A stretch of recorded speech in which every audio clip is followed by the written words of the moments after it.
Praise the lord. దేవునికి స్తోత్రం.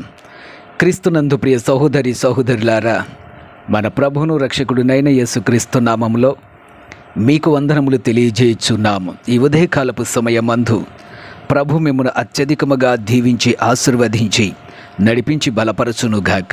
ఈ దినము యొక్క వాగ్దానము, దావీదునకు చూపిన శాశ్వత కృపను మీకు చూపుదును. యెషయా గ్రంథము 55వ అధ్యాయము 3వ వచనం. క్రీస్తునందు ప్రియ సహోదరి సహోదరులారా, దేవుడు చలివిచుచున్నాడు, శాశ్వతమైన కృపను మీకు చూపుదును. అవును, దావీదు యొక్క జీవితంలో దేవుడు ఎంతో శాశ్వతమైన కృపను చూపించాడు. ఆయన కృప మరువరానిది. కృపచేత దావీదు నడిపించబడ్డాడు. తన జీవిత కాలమంతయు దేవుని కృప కింద ఆయన నడిపించబడ్డాడు. ఉదయమున నీ కృపతో మమ్మను తృప్తిపరచము, అప్పుడు మా దినములన్నీ మేము ఉత్సహించి సంతోషిస్తామని దేవుని సన్నిధిలో ప్రార్థించేవాడు. బైబిల్ గ్రంథములో ఎక్కువగా కృపను గూర్చి దావీదు మహారాజు యొక్క మాటలలో మనం చూస్తూ ఉన్నాం. దేవుడు చలవిస్తున్నాడు, నా కృప నిత్యం అతనికి తోడుగా నుండజేసేదను, నా నిబంధన అతనితో స్థిరముగా నుండును. కీర్తన 89:28 వచనం. క్రీస్తునందు ప్రియ సహోదరి సహోదరులారా, దావీదుకే కాదు, నీ ఎడల దేవుడు శాశ్వతమైన కృపను చూపించుచున్నాడు. ఆయన కృప నిత్యము నీకు తోడుగా ఉండజేస్తాడు.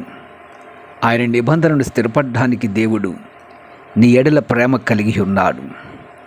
అయితే దావీదు వలె దేవుని యొక్క కృప కోసం కనిపెట్టండి.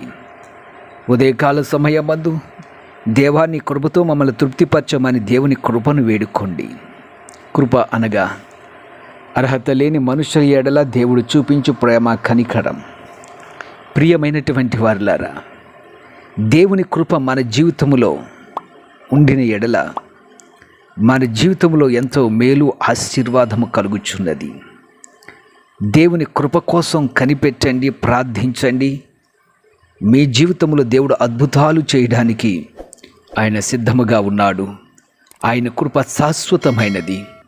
ఆయన శాశ్వతమైన కృపతో నిన్ను నడిపిస్తాడు. శాశ్వతమైన కృపతో నిన్ను ఆశీర్వదిస్తాడు.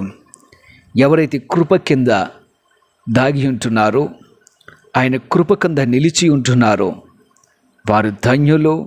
అరుణోదయమున ఉదయకాలమందు మంచు ఏ విధముగా అయితే భూమి మీద పడుచున్నదో, అలాగున అరుణోదయమందు దేవుని యొక్క కృప కోసం ఎవరైతే కనిపెట్టి ప్రార్థిస్తున్నారో వారికి దేవుని కృప ప్రత్యక్షమగుచున్నది.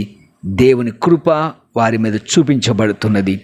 ప్రియ సహోదరి సహోదరులారా, ప్రార్థించండి, కనిపెట్టండి, దేవుని కృప కొరకు వేచి ఉండండి. దేవుడు మీ జీవితాల్లో అద్భుతాలు చేస్తాడు. ఆ దినమంతా కూడా ఆనందంతో, సంతోషముతో మిమ్మల్ని ముందుకు నడిపిస్తాడు. అట్టి ధన్యత దేవుడు మీకు అనుగ్రహించును గాక. ఆమెన్. ప్రార్థన చేద్దాం. ప్రియ పరమ తండ్రి, జీవాధిపతి, రక్షకుడా, విమోచకుడా, దావీదుకు చూపిన శాశ్వత కృపను వాక్యమించున్న నీ బిడ్డలకు దయచేయండి. ఉదయకాల సమయమందు నీ కృపతో నీ బిడ్డను తృప్తిపరచండి. నీ కృపహస్తాలు తోడుగా ఉంచండి. ప్రతి విధమైన ఆటంకములు తొలగించండి. నీ బిడ్డల జీవితాల్లో మేలును, ఆశీర్వాదమును, శాశ్వత కృప, శాశ్వత జీవాన్ని మీరే అనుగ్రహించి బలపరచమని యేసు నామమున అడుగుచున్నాము తండ్రి. Amen, amen.